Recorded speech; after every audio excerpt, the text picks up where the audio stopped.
Естеліктер ешқашан жоғалмайды. Біз кей естеліктерімізді еске түсіре алмаймыз. Бұл бір қара құрдым сияқты, шифрланған хауызға ұқсайды.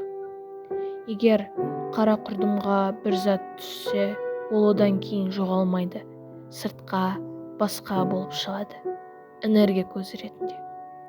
Бірақ біз оны кванттық тұрғыда біле алмаймыз. Қандай зат болғанын. Естелікте тура сол сияқты. Біздің бұрынғы естеліктеріміз бір кеңістікте, бір толқын ретінде қалған, және кей естеліктеріміз хауызға айналып, сыртқа кейде басқа эмоциялармен шығады. Бір нәрсе бізден алыстап кетсе, оның сәулененуі, яғни излучениясы сезім түрінде қайтып оралады. Біз оны танымаймыз, бірақ оны сеземіз.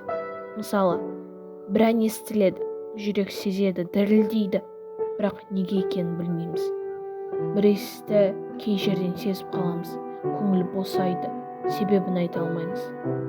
Бір адаммен сөйлесеміз, түсініксіз жылулық. Мүмкін ол баяғы жоғалған естелік радиациясы.